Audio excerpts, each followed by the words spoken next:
అమ్మా జ్వరం ఉంటే చచ్చిపోతుంటా. Hi guys, welcome to my channel joy vibes. నేను మీ Johnny man. Here is the review of the movie Jatadhara. మమ్మల్ని చంపేస్తారా? Let's dive into the review. Plot విషయానికి వచ్చేస్తే మన హీరో ఒక గోస్ట్ హంటర్ అనమాట. సో అతనికి ఒక ధనస్ పిశాచి అనే దయ్యం కనబడుతుంది.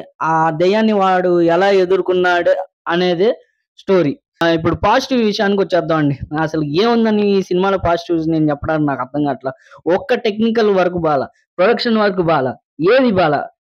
అండ్ ఏదో ఫస్ట్ ఒక 30 minutes 40 minutes ఏదో బాగా వెళ్ళిద్ది. ఎప్పుడైతే మీకు ఈ ఐటమ్ సాంగ్ వస్తుందో అప్పటి నుంచి స్టోరీ అనేది డౌన్ అయిపోతుంది. ఏదో ఫ్లాష్ బ్యాక్ చెప్తారు. ఆ ఫ్లాష్ బ్యాక్ కూడా ఏమంత ఏం నమ్మశక్యంగా ఉండదు. ఇదంతా అంటే ఓకే, ఇది ఒక ఫ్యాంటసీ మూవీ, ఒక దయ్యం మూవీ. సో దీంట్లో కూడా నువ్వు లాజిక్స్ ఎత్తుకుతావా అంటే నో, నేను ఎత్తుకును. కానీ అది మ్యాజిక్ లాగానే ఉండాలి కదా, వావ్ అనిపించేటట్టు ఉండాలి కదా. అలా ఉండదు. ఏదో అరుస్తా ఉంటారు, అక్కడ ఏదో ఉంది చూడంటారు. సెకండ్ హాఫ్ ఏదో ఇంటర్వ్యూలో ట్విస్ట్ లాంటిది ఏదో వస్తుందండి. అది ట్విస్ట్ ఓకే ఇప్పుడు నమ్మాలా అన్నట్టుగా ఉంటది అనమాట. నేనైతే ఎప్పుడైతే వాళ్ళని చూసాను నాకు అప్పుడే నాకు తెలిసిపోయింది, ఓకే ఇది ఆడే అని చెప్పి. నేను రివీల్ చేయని చూడాలని కూడా చూడండి, నేనైతే రికమెండ్ చేయను. మీ యొక్క 3 hours నేను అసలు ఈ సినిమా వేస్ట్ చేయదలుచుకోలేదు. ఈ సినిమాని నేను రికమెండ్ చేయను. అండ్ ఇప్పుడు సెకండ్ హాఫ్ విషయానికి వస్తే స్టార్ట్ అవుతుంది అంటే ఇక సీరియల్ కొట్టుడు ఇక్కడ నుంచి. ఎంత సీరియల్ కొట్టుడు అంటే ఏదో శుద్ర పూజలు అంటారు, ఏదో దాన్ని బలి ఇమ్మంటారు. పా ఇక్కడ నుంచి ఒక ధన పిశాచికి ఏదో సాంగ్ అనేది పెడతారండి.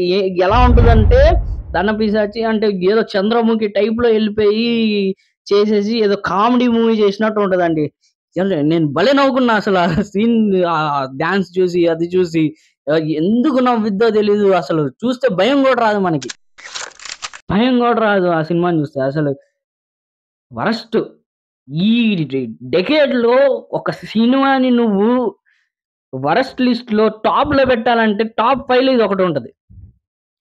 అసలు ఏం సినిమా అండి బాబు, నాకు తల పట్టుకున్నాను నేను ఈ సినిమా చూసి. నేను క్లైమాక్స్ వస్తుందండి, సరే క్లైమాక్స్ అన్నా బాగుంటుందా అంటే ఏఐ కొట్టుడు, ఏఐ ఆర్టిఫిషియల్ ఇంటెలిజెంట్ తెచ్చి ఏదో చేస్తా ఉంటాడు.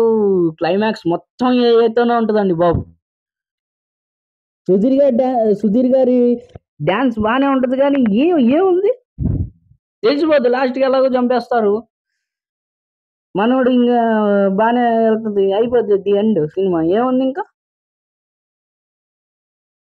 తల పట్టుకున్నానండి బాబు నేను. సుధీర్ బాబు గారు, అతనికి చాలా పొటెన్షియల్ ఉంది, చాలా అతను ఫిజిక్ ఉంది. బట్ ఎవ్వరు ఏ డైరెక్టర్ ఉపయోగించుకోవట్లేదు. అతను కూడా మరి ఎలాంటి సినిమాలు సెలెక్ట్ చేస్తున్నారు, ఎందుకంటే స్టోరీ లైన్ ప్రకారంగా ఈ సినిమా ది బెస్ట్ అని చెప్పొచ్చు. ఎందుకంటే ఒక గోస్ట్ అంటారు, ధనస్ పిశాచి అంటే లంక బిందెలో ఉండేదానికి వీళ్ళు పూర్వీకులు ఒక బంధం వేస్తే ఆ దయ్యం దానికి కాపలాగుంటుంది. సో మన హీరో ఎలా దాన్ని విడిపించారు, ఆ దయ్యాన్ని పోగొట్టాడు ఇప్పుడున్న జనరేషన్ లో అనే దానికి వినడానికి చాలా ఇంట్రెస్టింగ్ ఉంటుంది. బట్ ఎగ్జిక్యూషన్ మొత్తం ఇంకా సీరియల్ కొట్టుడు చేస్తాను, సీరియల్లో చూస్తాను అంటే జనాలు కూడా రావాలి కదా థియేటర్కి.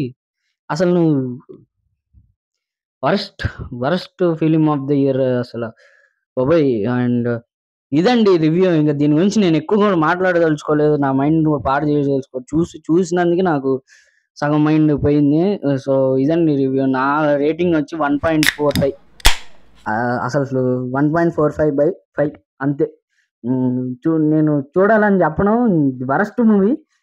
చూడాలనుకుంటే చూడండి, మీ ఇష్టం. థియేటర్కి వెళ్ళండి, మీ డబ్బులు ఖర్చు పెట్టాలనుకుంటే, ఏదో టైం పాస్ చేయాలి దెయ్యం మూవీ, ఓకే నేను చూడాలి అనుకుంటే చూడండి.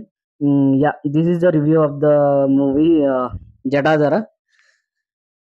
నేను మీ జానీ మ్యాన్స్.